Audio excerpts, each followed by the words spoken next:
मध्य प्रदेश का एक छोटा सा कस्बा खरगोन। चारों ओर फैली पथरीली जमीन जहां खेती बारिश पर ही निर्भर थी।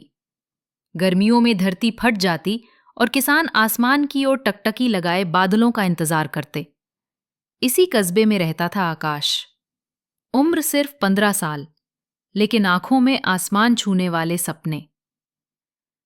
उसके पिता दिहाड़ी मजदूर थे, जो सुबह से शाम तक ईंट भट्टे पर काम करते और मुश्किल से घर का खर्च निकाल पाते।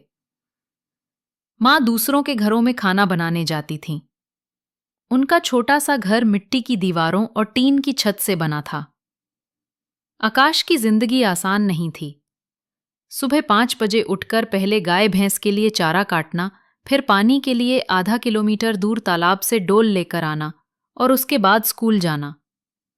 उसके पास सिर्फ एक पुरानी साइकिल थी, जो अक्सर रास्ते में टूट जाती, लेकिन उस पर सवार होकर ही वह हर दिन 6 किलोमीटर दूर स्कूल पहुंचता।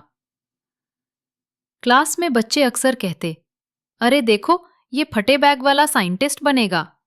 बिना जूतों के कौन इंजीनियर बनता है? उनकी हंसी आकाश के दिल को चीर देती, लेकिन उसने ठान रखा था, मुझे अपनी हालत बदलनी है। उसका सबसे बड़ा सहारा था उसका विज्ञान का शौक। जब भी उसे खाली वक्त मिलता, वह कबाड़ के सामान से छोटे छोटे प्रयोग करता। कभी पुराने पंखे की मोटर से पवन चक्की बना लेता, तो कभी टूटी बोतलों से पानी का फिल्टर। एक दिन स्कूल में राज्य स्तरीय विज्ञान प्रदर्शनी की घोषणा। सब बच्चे उत्साहित थे, लेकिन आकाश का नाम आते ही सब फिर हंस पड़े।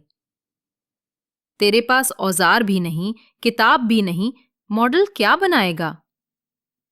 आकाश चुप रहा। उसने तय कर लिया कि वह अपने हालात को हथियार बनाएगा। उसने कबाड़ के पाइप, टूटी टॉर्च की बैटरी और पुराने खिलौनों के पार्ट्स जुटाए। कई रातें लालटेन की रोशनी में बिना सोए बिताईं। आखिर उसने तैयार किया एक सोलर वाटर पंप, एक छोटा सा मॉडल जो धूप से ऊर्जा लेकर तालाब का पानी खेत तक पहुंचा सकता था। प्रदर्शनी के दिन बड़े बड़े स्कूलों के बच्चे आए, शानदार मॉडल लेकर। किसी ने रोबोट बनाया था, किसी ने ड्रोन। सबकी नजरें आकाश पर पड़ी। उसका मॉडल साधारण था, लेकिन उसका आइडिया सबकी जरूरत से जुड़ा था। जब उसका नंबर आया, तो उसने धीमी आवाज में कहा, मेरे गांव में बिजली अक्सर चली जाती है, कुएं सूख जाते हैं, लेकिन सूरज हमेशा रहता है। अगर हम उसकी ऊर्जा को सही दिशा दें, तो पानी की कमी खत्म हो सकती है। पूरा हॉल तालियों से गूंज उठा। जजों ने उसे दूसरा स्थान दिया और एक स्कॉलरशिप भी मिली। घर लौटकर जब आकाश ने ये खबर सुनाई, तो उसकी मां की आंखों से खुशी के आंसू झरने लगे। पिता ने कहा, बेटा, तूने हमारा सिर ऊंचा कर दिया। उस दिन के बाद आकाश सिर्फ एक विद्यार्थी नहीं रहा, बल्कि पूरे कस्बे का गर्व बन गया।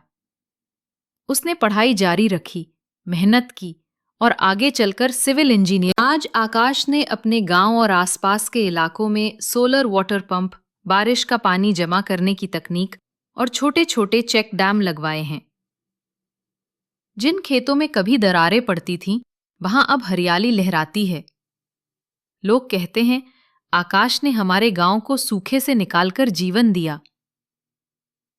ये कहानी हमें सिखाती है कि कठिन हालात इंसान को परखते हैं, लेकिन जो हार नहीं मानते, वही इतिहास लिखते हैं। अगर हौसला बड़ा हो, तो पुराना बैग और टूटी साइकिल भी किसी बच्चे को सितारों तक पहुंचा सकती है। अगर आपको ये कहानी अच्छी लगे, तो इस चैनल को सब्सक्राइब कर दीजिए, ताकि ऐसे कहानियां आपके लिए रोज लेकर आया करें।